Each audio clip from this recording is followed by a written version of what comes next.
Assalamualaikum warahmatullahi wabarakatuh.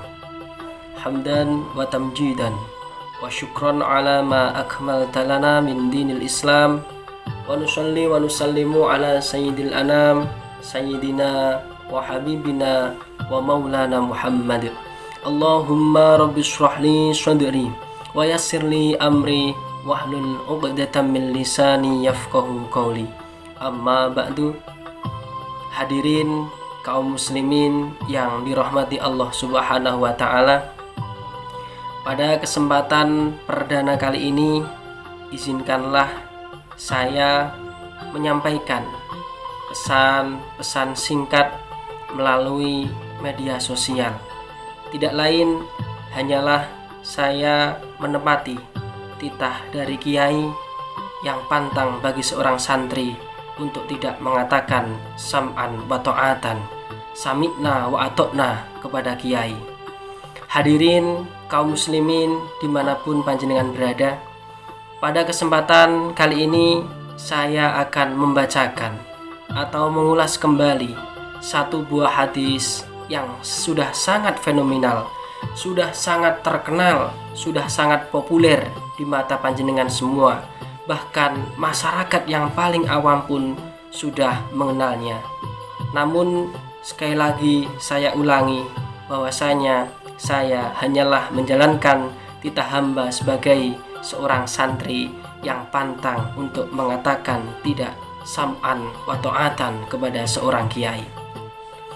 Dalam satu buah hadis, Rasulullah Shallallahu Alaihi Wasallam bersabda, qala Rasulullah Shallallahu Alaihi Wasallam, idza mata ibnu adama, wa fi riwayatin idza mata al insan in qata'a amaluh illa min thalathin, shadaqatin jariyah aw ilmin yuntafa'u bih aw waladin sholih yad'u lah. Hadirin kaum muslimin yang dirahmati Allah Subhanahu wa taala, idza mata ibnu adama in qata'a amaluh, tatkala ibnu Adam atau manusia telah meninggal dunia, ketika nyawa sudah berpisah dengan raga kita, maka semua amalan kita akan terputus. Hal ini bisa dianalogikan dengan ketika kita bekerja, kita ke pasar, kita ke sawah, kita ke kantor. Maka dengan otomatis karena kita bekerja, kita akan mendapatkan upah atau bayaran terhadap apa yang kita kerjakan. Namun sebaliknya, apabila kita sudah tidak mau pergi ke sawah, pergi ke ladang, pergi ke kantor, pergi kemanapun kita mencari pekerjaan, maka otomatis kita tidak akan mendapatkan upah lagi. Begitu juga dengan manusia. Ketika nyawa kita sudah melayang, nyawa kita dipanggil kepada Allah Subhanahu wa taala, kita berpisah dengan nyawa, raga kita sudah berpisah dengan nyawa, maka kita tidak akan bisa beramal lagi. Yang semula kita bisa memberikan sedekah, kita bisa mengajarkan mengaji, kita bisa menyantuni anak yatim, kita bisa bekerja untuk menafkahi istri dan anak kita. Maka ketika kita sudah meninggal, maka tidak akan bisa lagi kita untuk beramal selanjutnya.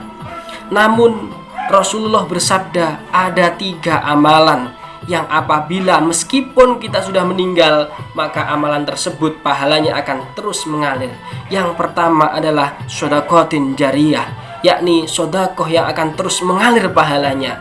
Hal ini bisa dianalogikan dengan passive income dalam bahasa ekonominya. Kita mendirikan kos-kosan, kita mendirikan apartemen, kita mendirikan swalayan.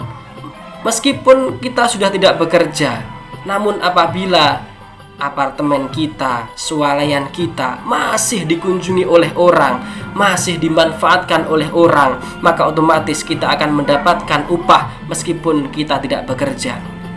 Amal-amal kebaikan kita juga sama. Meskipun kita sudah meninggal, maka ada 3 hal yang masih bisa memberikan manfaat, masih bisa memberikan pahala kepada kita. Yang pertama adalah sedekah jariyah.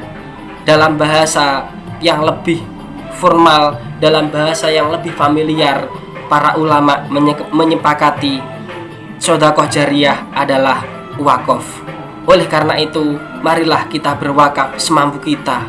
Dengan apapun yang kita miliki, dengan penemuan yang kita miliki, kita wakafkan untuk umat. Kita memiliki tanah, kita wakafkan untuk umat. Kita punya ilmu, kita wakafkan untuk umat. Yang kedua adalah ilmin yuntafa'u bih, yakni ilmu-ilmu yang bagus. Sekali lagi, ilmu-ilmu yang bagus yang terus dimanfaatkan oleh orang banyak untuk kemaslahatan orang banyak. Kita mengajarkan mengaji kepada orang lain, mereka bisa mengaji, kita mendapatkan pahala. Meskipun kita sudah meninggal, ketika ilmu itu terus digunakan, maka pahala akan terus mengalir kepada kita. Dan yang terakhir adalah waladin sholihin yada'ulah, atau kita memiliki seorang putra putri yang sholih yang mau mendoakan kepada kita ketika kita telah berpulang kepada Allah Subhanahu wa ta'ala. Demikian yang dapat kami sampaikan. Sekali lagi, hamba merasa belum pantas, namun saya hanya menjalankan titah saya sebagai seorang santri yang pantang untuk menolak, yakni hanya bisa berkata sendiko dawuh kiai sam'an wa ta'atan. Demikian yang dapat kami sampaikan. Semoga ada manfaatnya, ada kekurangan dalam diri hamba karena saya belum bisa apa-apa. Sekian, wassalamualaikum warahmatullahi wabarakatuh.